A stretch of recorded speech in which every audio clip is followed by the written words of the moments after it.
Yes. I think something that Mouse gave us all from Mouse's character is a basic moral.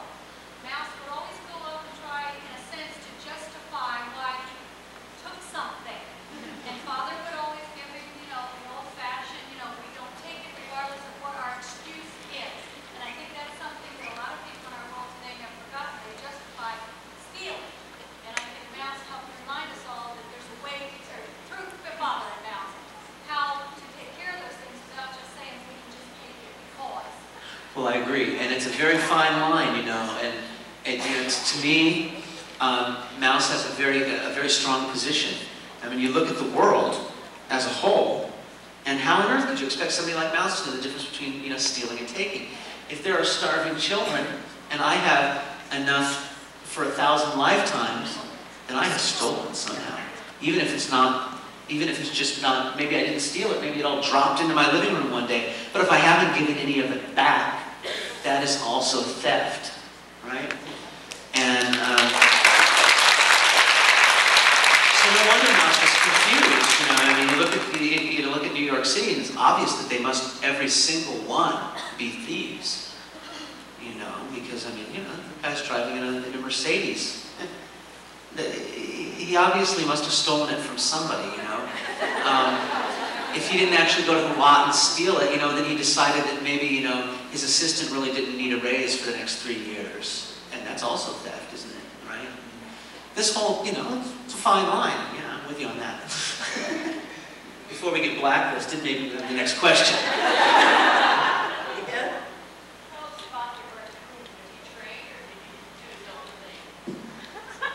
That raccoon is a freewheeling spirit. Couldn't fence him in. He did his own thing, just kind of swing. You can't train a raccoon for beans. You can't. It really can't be done. They tended to use 3 raccoons, because you use a raccoon that's usually in a good mood, and another one who's usually in a bad mood. And that sort of covers the scenes you might have to shoot, Here's, Mouse walks in, we use the happy raccoon, eee! And then in comes Cullen, it's like, we'll bring that raccoon in here. And then apparently, you need a 3rd raccoon to be off in the distance a little bit and just be there to make raccoon noises in case the other raccoons call. Because apparently raccoons need to go, I'm here, I'm a raccoon. And they need to hear back from another raccoon that they can't see, I'm here and I'm a raccoon too. Or they become very, very distressed. And so you get this 3rd raccoon who has no particular personality traits, and it's just his job to sit out in the alley and eat marshmallows all day. Hello! Hello! Don't worry, I'm here. The way you train a raccoon is by lodging little miniature marshmallows and grapes all over the set and/or your body. And then having a great deal of faith. Faith. How many layers is this costume? Let's say I put on a t-shirt, a shirt, a sweater, a jacket. Okay, we should be fine if they say cut soon. I'm starting to feel his breath. Thomas?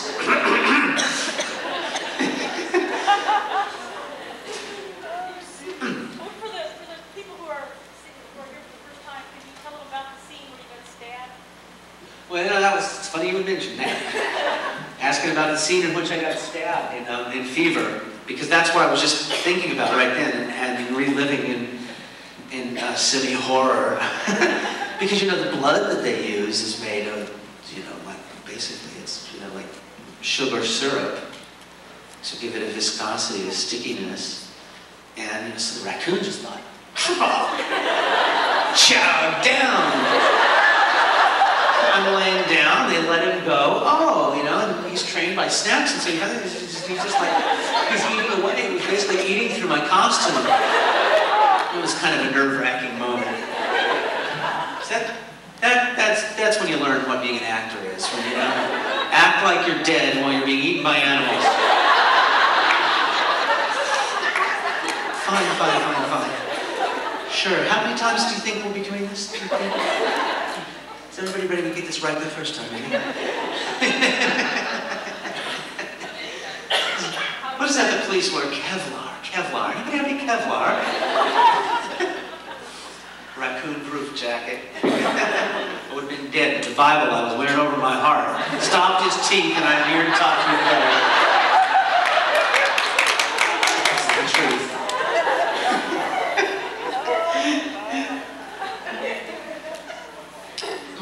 Only one more question. Time is flying by.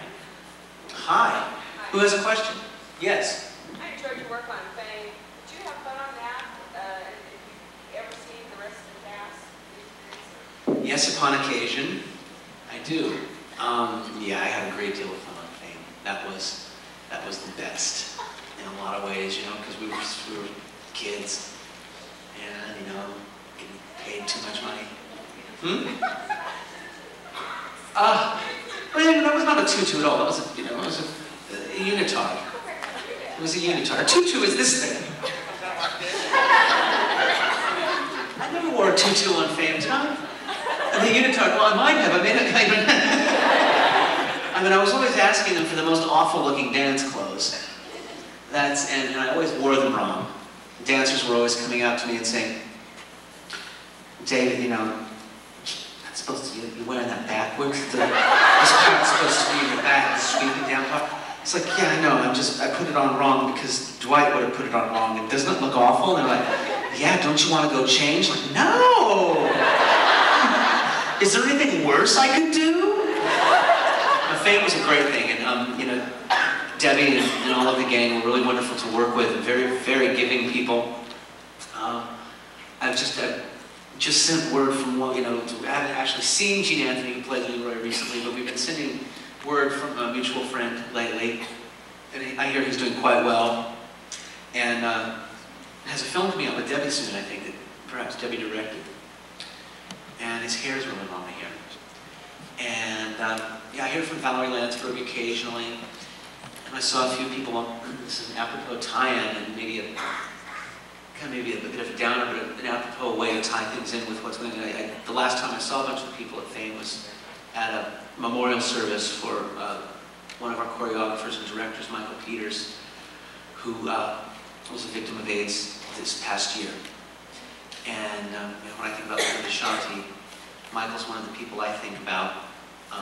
This year has had 5 people in my life gone from AIDS. And it's that way for most of us in show business. And so yeah, I saw a lot of them there, and it was wonderful to see them. And really terrible to miss a man like Michael, who was so young. You all know his work. You've all seen Billie Jean, Beat It, those videos with Michael Jackson. Michael did the choreography. And I did a play with him on stage and a couple of episodes of Fame. And you know, it's a terrible, terrible shame. And you know, perhaps in memory of Michael and everyone else, we'll all help out this weekend. That's what we're doing, right? Yeah.